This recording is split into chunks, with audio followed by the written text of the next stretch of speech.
ಮುಚ್ಚಾಕೋದಕ್ಕೆ police ಆಯುಕ್ತರು ಸೇರಿದಂತೆ police ಅಧಿಕಾರಿಗಳನ್ನು ತಲೆದಂಡ ಕೊಡಲಾಗಿದೆ ಅಂತ ಹೇಳಕ್ಕೆ ಇದು BJPಯವರು ಹೇಳೋ ಮಾತಿದೆ. ಸತ್ಯ ಏನು? ಸರ್ಕಾರ ಏನು ಈ ಒಂದು ಅವಘಡ ನಡೆದಿದೆ, ಅವಘಡಕ್ಕೆ ಏನು ತಕ್ಷಣದಲ್ಲಿ ನಿರ್ಣಯ ತಗೊಳ್ಬೇಕೋ ಆ ನಿರ್ಣಯ ತೆಗೆದುಕೊಂಡಿದ್ದೇವೆ. ಕೇವಲ ಪೊಲೀಸ್ ಅಧಿಕಾರಿಗಳನ್ನು ನಾವು ಹೊಣೆ ಮಾಡಿಲ್ಲ. ಯಾರು ಹೇಳಿದರೆ ನಿಮಗೆ ಪೊಲೀಸ್ ಅಧಿಕಾರಿಗಳನ್ನ ಅಷ್ಟೇ ಹೊಣೆ ಮಾಡಿದ್ವಿ ಅಂತೇಳಿ? RCB ಮುಖ್ಯಸ್ಥರನ್ನು ಕಾನೂನು ಕ್ರಮ ಅಲ್ಲದೆ ಅರೆಸ್ಟ್ ಮಾಡಬೇಕು ಅಂತ ಸೂಚನೆ ಕೊಟ್ಟಿದ್ದೇವೆ.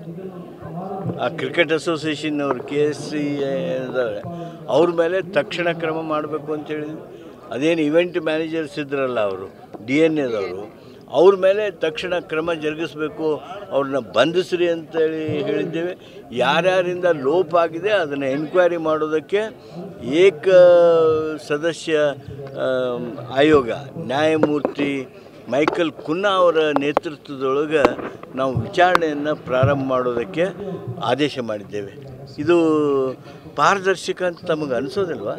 ಏನು ಹಂಗೆ ಏನು ಮಾಡಲಿಲ್ಲ, ಅಧಿಕಾರಿಗಳ ಮೇಲೆ ಕ್ರಮ, ಬರೀ ಅಧಿಕಾರಿಗಳ ಮೇಲೆ ಕ್ರಮ ತೊಗೊಂಡಂಗನ ಇದು? ನ್ಯಾಯಮೂರ್ತಿಗಳಿಂದ ವಿಚಾರಣೆಗೆ ಪಡಿಸೋದ್ರ ಮೂಲಕ ಈಗೇನು ನಾವು ಮಾಡ್ತಾಯಿದ್ದೀವಿ, ಇದಕ್ಕಿಂತ ಹೆಚ್ಚು ಏನು ಮಾಡೋಕ್ಕೆ ಸಾಧ್ಯತೆ ಹೇಳ್ರಿ, ನೀವೇ ಹೇಳ್ರಿ.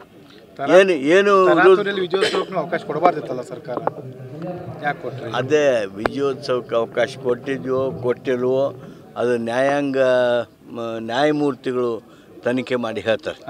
ಅಂದರೆ ಮುಂಬೈಯಲ್ಲಿ ಈ ರೀತಿ ವಿಜಯೋತ್ಸವ ಮಾಡೋದು ಆಗೋದಿಲ್ಲ, ಬೆಂಗಳೂರಲ್ಲಿ ಫಸ್ಟ್ ಟೈಮ್ ಆಯಿತು ಅನ್ನೋದನ್ನು ತುಲನೆ ಮಾಡಿ ಮಾತಾಡ್ತಾ ಇದ್ದಾರೆ ಸರ್.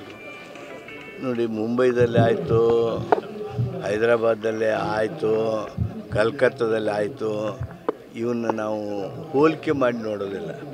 ನಮ್ಮ ಬೆಂಗಳೂರೊಳಗೆ ಆಗಲೇಬಾರ್ದಾಗಿತ್ತು. ಯಾಕಾಯಿತು ಅನ್ನೋದು ನಮಗೂ ಇವತ್ತು ಅಚ್ಚರಿಯಾಗಿದೆ.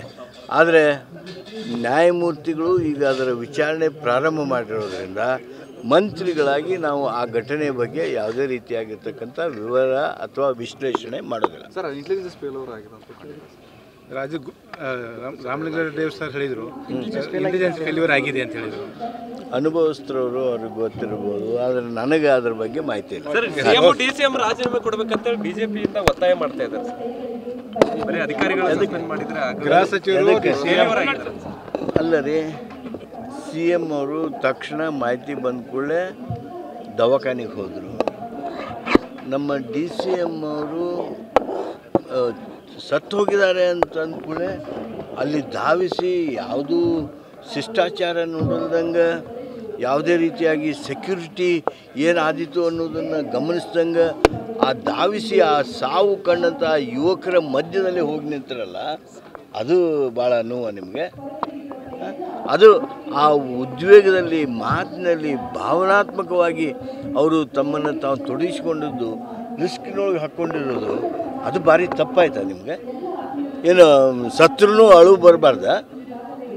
ಅಳುವಿನ ಮೇಲೆ ವ್ಯಾಖ್ಯಾನ ಮಾಡ್ತಾರೆ. ಸತ್ತಾಗ ಅಳು ಬರದೆ ಹೋದಂಥ ವ್ಯಕ್ತಿ ಅಥವಾ ಅದರ ಮೇಲೆ ವ್ಯಾಖ್ಯಾನ ಮಾಡ್ತಕ್ಕಂಥವ್ರು, ಅವರು ರಾಜಕೀಯದಲ್ಲಿ ಅವ್ರಿಗೆ ಏನು ಅನ್ಬೇಕೋ ಗೊತ್ತಿಲ್ಲ. ಆದರೆ ಯಾವುದೇ ನಾಯಕರು, ಯಾವುದೇ ರಾಜಕಾರಣಿಗಳು ಆ ರೀತಿ ಈಗೇನು DCM ಅವ್ರನ್ನ ಖಂಡಿಸುವಂಥ ಅಥವಾ ಟೀಕಿಸುವಂಥ ಪ್ರಯತ್ನ ಮಾಡ್ತಾ ಇದ್ದಾರೆ. ಅದು ನಾಚಿಕೆಗೇಡು,